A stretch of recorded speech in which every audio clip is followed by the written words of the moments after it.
bagian dari tugas kemanusiaan, tetap semangat dalam bekerja, tetap mengedepankan nilai-nilai kemanusiaan.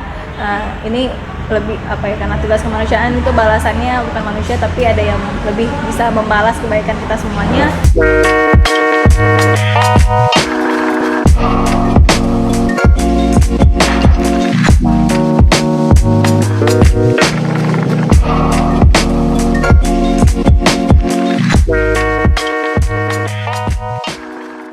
Oke, Aca mungkin boleh backgroundnya sedikit, sehari-hari apa dan kemudian sekarang di mana? Ya, saya perkenalkan, nama saya Dr. Jerusha Firlana. Ini panggilan biasanya Acut ya. Oke, saya panggil Acut ya. Ya, saya bekerja sebagai dokter umum di Rumah Sakit Umum Daerah Dr. Zainal Abidin. Saya kebetulan sebagai dokter umum di program palliative care. Sekarang ini berarti Acut sudah di rumah sakit sejak berapa lama? Saya bekerja di Rumah Sakit Zainal Abidin sudah sejak 2018. Jadi kayak jalan 2 tahun ya? Udah 2 tahun. Ya. Selama ini hanya di rumah sakit saja atau juga ada kegiatan lain di luar itu? Aktivitasnya fokus di rumah sakit aja. Fokus di rumah sakit aja. Karena pun lagi pandemi juga kan. Oh iya. Susah nggak sih di era pandemi bekerja sebagai seorang dokter? Dilema sih. Dilema. Kenapa dilema? Kayaknya nggak cuma saya yang dilema, kayak teman-teman juga pada dilema ya. Maksudnya memang kasus pandemi ini kayak udah yang namanya juga kasus pandemi, masalah kesehatan nggak cuma di satu tempat aja tapi di seluruh dunia. Dan masalah kesehatannya sifatnya punya impact ke berbagai sisi kan, ekonomi, apalagi ya, semua sisi lah, pariwisata segala macam. Tapi yang harus banyak berperan di kasus pandemi ini adalah tenaga kesehatan gitu. Karena kan kasusnya orang yang sakit gitu lah, sakit datang ke rumah sakit, yang melayani mereka ya orang tenaga kesehatan, dokter, perawat, siapapun itu yang bekerja di layanan kesehatan. Yang mereka satu sisi harus bekerja, yang kedua mereka juga manusia kan, dan juga bagian dari masyarakat. Mereka juga beresiko untuk kena penyakitnya gitu, terinfeksi dengan penyakitnya. Jadi dilema, satu sisi harus menjalankan perannya atau tugasnya, satu sisi juga mereka punya resiko untuk menjadi pasien. Dan ini tuh bukan kasus biasa gitu ya. Maksudnya sepanjang perjalanan kasus infeksius.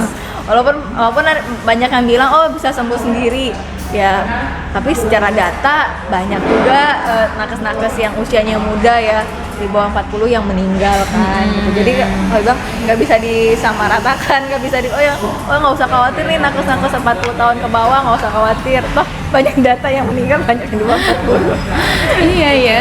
Terus ada nggak sih rasa ketakutan gitu dengan kondisi ini? Takut berlebihan enggak, paling cemas aja ya, cemas sama ya harus ekstra proteksi diri ya. Kalau dibilang takut banget sih enggak, ya udah kan namanya juga kita balik lagi ke masing-masing ya. Kalau yang punya belief, kalau kita kan orang Islam, punya kehidupan setelah punya kehidupan setelah kematian kan. Jadi kalau misalnya katakanlah kita nggak beruntung, usia hidupnya nggak lama di dunia, tapi kan kita punya punya harapan hidup, kayak harapan untuk hidup setelah kematian. Nah, jadi kayak ya udahlah, paling mengubah fokus ya, tadinya mungkin sibuk mikirin dunia, sekarang udah lagi pandemi mikirin juga akhirat gitu. Jadi kalau seandainya nggak beruntung, seandainya Allah mengambil nyawa, ya minimal kita nggak lupa sama akhirat dan mempersiapkan hidup setelah mati. Shifting ya. Jadi biar nggak stressful gitu, biar nggak gitu lah. Kalau teman-teman Acut sendiri di rumah sakit seperti apa? Apakah mungkin ada yang agak ekstrim gitu dengan kekhawatirannya? Ya namanya manusia ya, dengan berbagai tenaga kesehatan, dengan berbagai karakter, pastinya variasi respon mereka banyak. Ada yang mungkin bawaannya santai, ada yang bawaannya cemas, ada yang bawaannya ketakutan juga ada. Ada juga yang maksudnya karena kondisi mereka seperti kayak teman-teman itu, ada yang mereka usia tua kan, senior atau ya mereka dengan usia yang usia beresiko, usia tua, kemudian mereka juga dengan penyakit tertentu, ya itu mungkin kecemasan mereka lebih tinggi ya dibandingkan kita yang mungkin yang usianya di bawah 40, kemudian juga faktor komorbid atau resiko untuk terinfeksi penyakit ini lebih rendah, ini kecemasannya nggak begitu tinggi. ya mereka ya ada yang cemas, takut, ada yang mungkin ya harus terima kenyataan, ada yang nggak bisa, ataupun ya mereka beberapa teman-teman yang bekerja di khusus di unit pelayanan COVID kan, mereka juga apa ya, karena bagian dari tugas ya mereka bismillah aja sih bekerja dalam kondisi kecemasan. Ada nggak yang sampai maksudnya udah nggak mau lagi gitu? Ada nggak kasih yang seperti itu? Ada beberapa teman yang ada saat teman saya dia bekerja salah satu rumah sakit pemerintah juga di Aceh yang dia seorang tenaga kontrak ya. Dia mempertimbangkan untuk resign.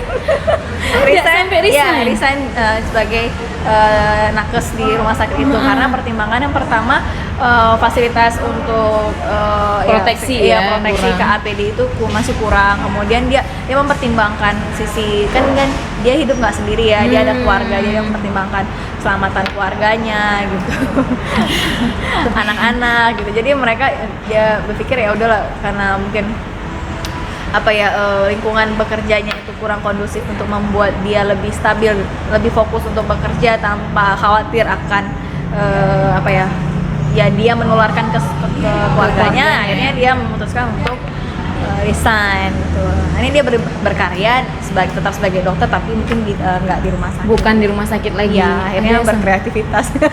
Tapi Acut nggak sempat kepikiran untuk resign kan? Enggak, karena kebetulan udah PNS gitu. Tapi ada alasan lain nggak yang membuat Acut bertahan juga gitu? Iya, yang pastinya karena yang pastinya saya udah udah kerja di unit tertentu dan unit itu kebetulan kalau saya nggak aktif ya unit ini nggak berkembang. Jadi karena ingat ini unit ini harus dikembangkan walaupun dalam kondisi pandemi. Ya syukurnya sih resiko infeksi selama saya bekerja di unit tersebut mungkin nggak semerah ataupun separah teman-teman setinggi even tetap dikerja di rumah sakit teman-teman kan? yang di unit COVID gitu. Tapi tetap ya harus tekniknya antisipasi diri kan, lindungan diri mesti ekstra juga. Jadi selalu terpikir bahwa ini konsekuensi pekerjaan ya untuk kontribusi untuk orang lain ya udah stay gitu. Betul. Ya. Kalau untuk yang senior mungkin Acu pernah dengar cerita mereka yang kayak ketakutan tapi tetap stay, ada juga? Ada pasti takut sih. Iya teman-teman ya itu lebih lebih memprioritaskan tugas ya. Dan kebetulan mereka juga tanggung jawab mereka ya di bidang itu kayak teman-teman sejawat yang memang di bagian penyakit infeksi gitu kan, penyakit paru infeksi bagian. Kalau misalnya di Zainal Abidin itu yang menangani COVID langsung kan bagian paru ya, ilmu kesehatan paru. Nah itu mereka juga resiko tinggi. Nah kalau secara penugasan juga pemerintah menugaskan mereka untuk menangani masalah COVID ini. Tapi kan sebenarnya namanya layanan kesehatan nggak cuma masalah paru aja, ada masalah jantung gitu, ada yang senior yang bekerja di bagian jantung, kemudian penyakit dalam, bedah segala macam. Ya walaupun mereka nggak langsung maksudnya nggak langsung di bagian itu, tapi kan mereka berhadapan sama pasien gitu. Yang nggak tahu pasien itu apakah positif atau enggak, OTG atau enggak gitu. Pasti mereka juga ada kecemasan lah, tapi ya mereka bismillah aja lah demi tugas, mudah-mudahan Allah melindungi. Iya. Apakah mungkin karena ada kayak sumpah dokter atau something yang kayak gitu yang membuat para dokter ini tetap menjadi garda terdepan? Ada nggak sih alasan lain gitu dokter? Iya, kalau dipikir-pikir masalah kesehatan orang sakit, pertanyaannya siapa yang mau merawat? Kan nggak mungkin tentara, polisi nggak mungkin, atau pengusaha yang merawat nggak mungkin. Jadi memang ini kayak tugas kemanusiaan ya. Dan memang dalam profesi kesehatan ini kan bagian dari sumpah profesi dokter atau perawat. Memang bukan hanya pekerjaan sekedar pekerjaan yang untuk membutuhkan misalnya kestabilan ekonomi segala macam, tapi kan ini lebih di atas kebutuhan dasar kami itu ya, di atas itu adalah kebutuhan untuk berbagi atau untuk menjaga masyarakat gitu, sama-sama tugas kemanusiaan lah. Jadi mungkin lebih ke situ ya mereka. Dan itu juga kita sebagai bahasanya keyakinan semua orang ya, namanya membantu sesama itu lebih memuaskan hati dibandingkan hanya mengharapkan uang atau apa gitu. Bukan lagi soal uang ya. Iya, bukan lagi soal uang. Tapi bagaimana dengan keluarga, Cut? Alhamdulillah sampai sejauh ini masih aman terkendali. Nggak, maksudnya ada nggak ketakutan dari Oh keluarga? iya pasti. Orang tua pasti takut sih. Jadi apa namanya? Dulu pernah nanya kan dulu waktu apa ya awal-awal Covid itu kan heboh ya, pemerintah DKI Jakarta kan buka lowongan untuk jadi volunteer tenaga kesehatan di Wisma Atlet ya. Waktu itu ngelihat ini apa ya, atau kemarin tuh pengen ikut punya pengalaman punya pengalaman kerja di sebagai dokter di Wisma Atlet itu kan, rumah sakit darurat itu ya. Tapi orang tua melarang Karena kan di kondisi seperti itu malah orang mundur kan kebanyakan. Iya nggak sih? Iya, tapi mereka bisa, saya sih kalau di tempat yang memang khusus penanganan itu pasti apa ya, birokrasi ataupun protokol keselamatan dirinya bahkan lebih bagus dibandingkan layanan apa ya, kasus-kasus yang di daerah, karena kan mereka mungkin keterbatasan APD, kemudian sosialisasi proteksi diri dan apa ya, engineering control dan safety controlnya masih kurang dibandingkan yang memang khusus rumah sakit COVID itu. Mereka kan udah bagus ya sistemnya, jadi untuk proteksi diri mungkin udah nggak begitu kepikiran. Tapi orang tua melarang. Iya, kenapa alasannya? Karena saya ikut merawat orang tua. Karena ada ibu yang udah lansia ya di rumah ya, jadinya seandainya saya pergi siapa yang merawat beliau? Ya sih sempat kepikiran itu juga. Cuman ya terus ada pertimbangan lain yang misalnya melarang juga, misalnya mendukung supaya nggak ikut adalah ya kamu kan garda terdepannya Aceh gitu. Seandainya Aceh outbreak, ya nanti kalau kamu di sana kamu udah fokus bantu layanan masyarakat di luar Aceh gitu. Tapi kalau misalnya Aceh butuh, kamunya nggak ada gitu ya. Nggak semua orang gitu loh mudah untuk menjadi dokter di zamannya corona ini. Sebenarnya ya dibilang dokter nggak tahu juga ya, nggak. Tapi memang orang tua sosok yang salah satu yang penegak ataupun membantu fokus saya. Jadi kalau dulu waktu namanya kita kan suka flag of idea, kadang-kadang pengen ini, kadang-kadang pengen itu. Dulu waktu kecil pernah bilang pengen jadi apa gitu. Oh, pengen jadi dokter. Kenapa pengen jadi dokter? Pengen bantu orang. Jadi itu bahasa sederhana, cuman kadang-kadang udah selesai, alhamdulillah udah dapat jadi dokter, kadang kepikiran pengen ini pengen itu gitu, kadang orang tua suka nyinggung, karena kalau saya berpikirnya udah kelewat batas, kadang orang tua tuh suka nyinggung untuk saya tuh berpikir fokus lagi. Saya kamu pengen jadi dokter tuh ngapain gitu. Jadi untuk mau jadi bantu orang udah fokus ke situ. Ya masalah lain nanti insya Allah akan ngikut gitu. Jadi hal-hal kecil sederhana tujuannya untuk mengingatkan saya untuk tetap fokus. Masih esensi saya jadi dokter sih ngapain gitu. Dan melekat ya. Iya. ketanam dikit. Walaupun nanti kadang-kadang ada stressfulnya juga, kadang lupa ya, jadi diingatin lagi sama orang tua. Mungkin kan nggak semua punya pikiran yang sama ya kayak dokter Acut ini. Ada pasti dokter-dokter lain yang mungkin malah berlawanan. Acut punya pesan nggak sih buat mereka, atau kayak ngajak mereka sama-sama value apa yang bisa diambil atau bahkan di-share di keadaan seperti ini untuk tenaga medis lain, mungkin tidak hanya dokter ya? Iya, ya buat teman-teman nakes, buat teman-teman tenaga kesehatan di luar sana, baik dokter, perawat, apapun itu yang memberikan layanan kesehatan dalam kondisi pandemi ini memang dilema satu sisi kita garda, ada yang bilang garda terbelakang ya kan. Karena emang ya buat orang tetap hidup, maksudnya bantu orang tetap sehat kan di belakang. Kalau misalnya nggak sehat kan mereka ya pasti berkeliaran umumnya. Jadi bagian dari tugas kemanusiaan, tetap semangat dalam bekerja, tetap mengedepankan nilai-nilai kemanusiaan. Ini lebih karena tugas kemanusiaan itu balasannya bukan manusia, tapi ada yang lebih bisa membalas kebaikan kita semuanya. Tetap semangat, tetap proteksi diri, dan tetap saling mengingatkan, walaupun mungkin banyak di sana yang melupakan protokol kesehatan, tapi ya jalankan tugas masing-masing, ikuti protokol kesehatan. Mudah-mudahan kita semua terhindar dari segala penyakit selama menjalankan tugas sebagai tenaga kesehatan. Amin. Kalau untuk masyarakat umum?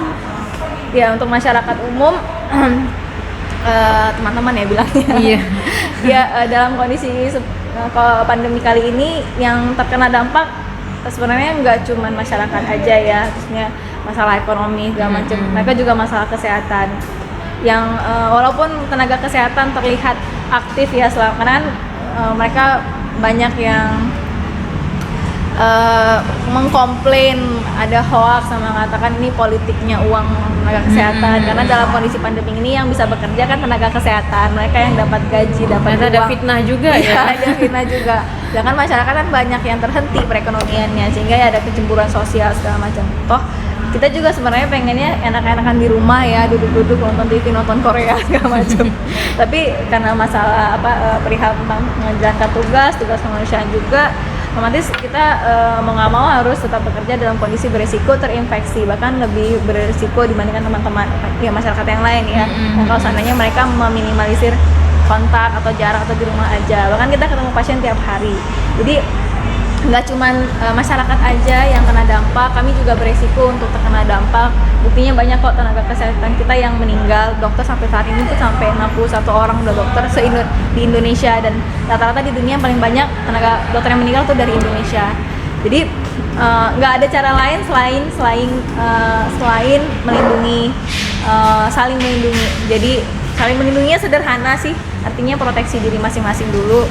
Kayak ikutin aja protokol pemerintah, pakai masker kalau keluar rumah, pakai masker kalau sakit juga pakai masker, kemudian sering cuci tangan pakai sabun, dan kalau bisa jaga jarak kayak kita ya, walaupun fisik kita berjarak tapi hati kita enggak ya. Iya, otomatis hati kita tetap dekat. Iya gitu, saling menyayangi, saling melindungi, itu kan bukti dari hati kita tuh dekat walaupun fisik kita jauh. Yang perlu di highlight kayaknya. Thank you Acut untuk waktunya. Sama-sama. Ini antara senang, sedih, sebenarnya udah kayak bercampur ya. Dan udah gado-gado ya. Udah gado-gado dan this is the fact ya. Mungkin pesannya tadi juga cukup aku pikir penting gitu, yang perlu di highlight, dan kita juga ngucapin terima kasih buat semuanya. Thank you ya. See you.